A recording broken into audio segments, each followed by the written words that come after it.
So if you're moving from a state of apathy, you're going to get apathetic results. If you're moving from the state of willingness, you're going to get willful results. I wanted to talk about magic and the art of reality jumping or timeline jumping.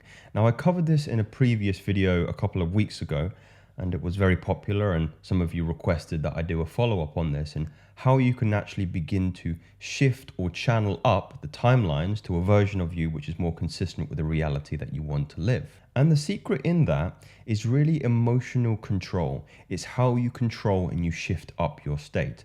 I truly believe that the difference in the parallel realities, if they were all blocked together in a timeline, is from you raising up from the bottom to the top, is purely just shifting your energetic or emotional state.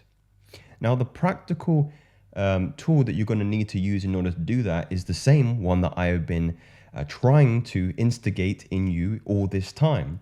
So the practical element is going to remain the same, but the insight is going to be a little bit different. So the understanding is that hopefully the synthesis of this insight is going to translate into you executing with more conviction on the things that I've been telling you to do for many, many videos and many years, in fact. So stay to the end of the video where I'm going to explain in a little diagram here where your real ability, your problems, most of your issues right now, gentlemen, are really predicated on the fact that you can't understand your emotional state, your emotional language, and you can't let that emotional energy go and shift up to the higher states. Now, many of you will have big problems right now. You might be watching this video and you're going through a divorce. Maybe your girlfriend just broke up with you. Maybe you're in debt. Maybe you're struggling to pay rent. Now, the reality of the matter isn't the context of that. It's the emotional state you're having as a consequence of the context. What do I mean by that? I mean by that if your girlfriend broke up with you yesterday, right? And you're sitting in apathy, a very low state. The only difference in you getting to the place you want to go is being able to shift that emotional state. The context doesn't really matter. So what I'm trying to do here is give you a tool that will better help you understand your emotional states and be able to shift up or punch up to those timelines, which is more consistent with emotions like love, tranquility, and courage fundamentally, because that's the changing point, as I'm going to share with you in just a moment. But before I do, let me add a little bit more context as per Dave Benjamin's post here on occult. So I'm going to give you, he's got some really interesting ideas here on the art of reality jumping and parallel universes. And I wanted to really synthesize my emotional understanding of how you would do this and again, quantifying this in some kind of practical application at the end. So let's go through this all together, gentlemen. The introduction. The concept of magic has intrigued humans for centuries, evoking images of mystical powers and the ability to alter the fabric of reality, which we're going to do presently. While traditional notions of magic involve manipulating the physical, social, mental, or spiritual aspect of our world, and that's more of my understanding of magic. I propose an alternative perspective that suggests true magic lies in the ability to reality jump. The theory posits that magic is not about changing one's current reality, but rather leaping into a different reality where desired outcomes are already destined to occur. So this brings up a really interesting point. Due to the nature of infinity, the nature of the universe, in its expansive nature, the probability that there is a version of you out there, either in the universe or between realms, is inevitable. That reality exists in its inevitability. So this concept is grounded in fundamental science. And if we can understand that, it's all about shifting our consciousness to that particular reality. So the essay explores the notion of reality jumping as the essence of real magic, drawing upon examples like the Mandela effect, coincidences, and the ideas of other writers who have contemplated similar concepts like myself. Now, I'm not going to go into all these areas here, just the first two, I believe, on illusion change and the jumping paradigm. So beginning with the illusion change. In our conventional understanding of magic, practitioners strive to manipulate their surroundings and alter their circumstances or manifest their desires directly within their current reality. However, this perspective assumes that the change is achievable within the limitations and constraints of the existing world. I would argue that real magic challenges this assumption, proposing that true power lies in transcending the boundaries of present reality altogether. I agree. So the question then becomes, what then is the mechanism for us to be able to transcend this present reality and unite our consciousness one which is more favorable with higher positive emotions? So this is his proposal here, the reality jumping paradigm. According to my proposed reality jumping paradigm, magic is not about forcing change, but rather navigating to a reality where the desired outcome is destined to occur. Consider an individual seeking wealth. In the conventional magical approach, they would attempt to amass wealth through spells and rituals and ceremonies. However, reality jumping suggests a different course of action by shifting their consciousness and aligning with a reality where they are already destined to win the lottery or acquire significant riches. They effectively transcend the limitation of their own present circumstances.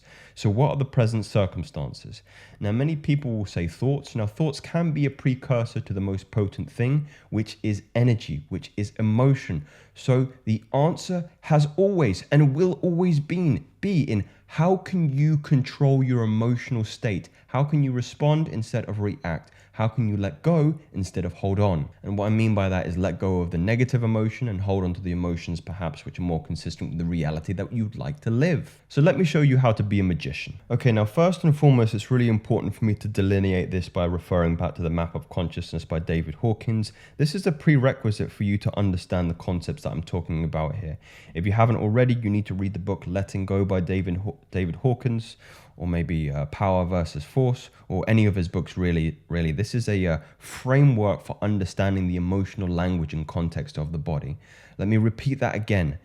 This is a tool to allow yourself to understand how your body communicates. If you're inept at this, then you'll be speaking a different language to your body. It's like trying to talk to your friend, your childhood friend he knows German and you know English, and you're trying to speak to him in English for all your life. Learn how to speak to him. Learn how to speak to yourself. Okay, so what the consequence of this is really understanding that many people live in this kind of area here. Let me make this red actually so you can kind of see what I'm talking about. Many people live in this area here. This is the survival paradigm. This is very low negative emotion. And all of your behavior, all of your action, all of your thoughts will come from this particular energy that you're holding onto the present moment. So the source is really the energy. The source is really the emotion. So in order to transcend, and this creates your timeline. So your reaction, your timeline will be different depending on the energy you're holding at the moment of the next behavior that you are having. You can imagine if you are, if you are trying to get a girlfriend, let's say, and you're trying to approach women in the street or in the shops or in a nightclub or whatever, but you're in the energy of fear, apathy, grief, and shame. How do you believe that interaction will go? Do you believe it will go positively or do you believe it will go negatively? Well, the answer is, of course, negatively, because you're channeling negative energy.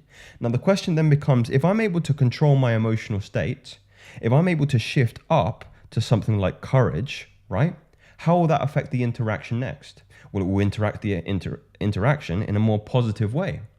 So understanding all of this is imperative to you being able to consciously shift timelines. Again, I drew a little example here just of some stickmen, guys. You know, I'm good with my stickmen. But here the point is, imagine two timelines, right? This is timeline 1 and this is timeline 2. Now, the only difference between these timelines is the energy the individual is holding at the present moment. So let's go back to our scale here. Let's say this individual is resonating at the frequency of apathy, right? Apathy. And the other individual is resonating at the consciousness of, let's say willingness, okay? I'm just going to put willingness. Now, irrespective of the context of the timeline, the energy is going to dictate how the next context unfolds. So if you're moving from a state of apathy, you're going to get apathetic results.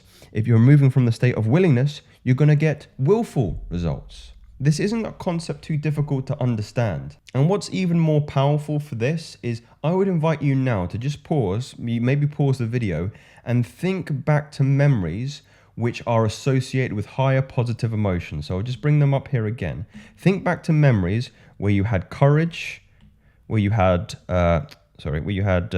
courage. This isn't coming up here. Think back to memories when you had courage, pardon me, when you had love, and when you had joy and peace, okay? These are going to be very, very strong memories in your mind, and you will recognize that that day or the interactions following that day also oscillated at these kind of levels. Your emotion, your energy poisons or lifts up every single interaction after that, after the state you're in. And there are multiple timelines. There are multiple timelines of, again, when you're moving from courage or pride, when you're moving from reason, love, or peace, and when the context of the situation changes drastically because of that. So you understand the principle. The next question then invariably becomes, well, Joseph, how do I better control my emotional states? Well, there are various many tools that you can do. One of the ones that I dropped in a video a couple of days ago was memory anchoring, which allows you to revisit memories and shift up your state predicated on the emotion that you had at the time, because you recognize the nervous system can't tell the difference between an imagined event and an event happening in the moment. Meaning if you close your eyes and you revisit a very positively charged energy, you'll be able to channel that state in you right now. Other ones, of course, are going to be things like any kind of meditative practice is going to be able to punch up your state. Letting Go techniques by David Hawkins is going to be able to punch up your state. SR, one of the reasons I believe SR is so powerful is purely because of the fact that you're moving up states. Again, let's go back to our timeline here. Let's actually do this properly. When most people are addicted to pornography, weed, pills, where are they at? They're in survival paradigms. They're fearful. They're in grief. They're in apathy, they're in guilt, they're very shameful of their circumstances. What happens if you remove that particular addiction? What happens if you get rid of the porn? What happens if you get rid of the pills? Well, you start to shift up your energy. You start to move into courage. Courage is the changing point for you being able to get more energy. So I know I'm on the left-hand side here, but look, these are quantifiable differences that can actually be measured in the power of your muscles. And this is, again, something David Hawkins goes into detail in his book, Power versus Force. So the main takeaway from me here, guys, and hopefully for you, is the rationality in which you should approach meditation, letting go, SR, all of these esoteric practices is one of the fundamental source of all of your suffering in your life, which is how you communicate and translate your body's energetic and emotional states. It is imperative for you to do. This is step one. This is step one, by the way. And many people aren't even taking this step first. You cannot expect to combat the neurosis and suffering in your life if you're not literate in the language of the body. Many of you are illiterate in the language of the body, and I'm not saying that as something to be, as an insult. I'm saying it as a sad truth, and hopefully this gives you the tools to enable you to learn the language. Once you learn the language, your states, my states rarely dip below something like courage. They rarely do. My positive emotion is very, very high day to day. I'm not saying I'm immune for these kind of emotions, because the emotions in and of themselves are not evil. They are just indicators of where your energy is at the time, objective indicators of where your energy is at the time. And once you recognize objectively what's happening inside of you and how your body is communicating to you, you're able to communicate back in a way that is more conducive to you shifting up into those realities, which is more consistent with love, joy, peace, enlightenment. So if you don't take my advice, take David Hawkins. His work is seminal work. I really should be getting affiliate sales for the amount of books I've probably sold him. But gentlemen, these are not theories. Well, some of them might be theories in respects to our friend here. But I hope you can take these as facts today. Speak soon.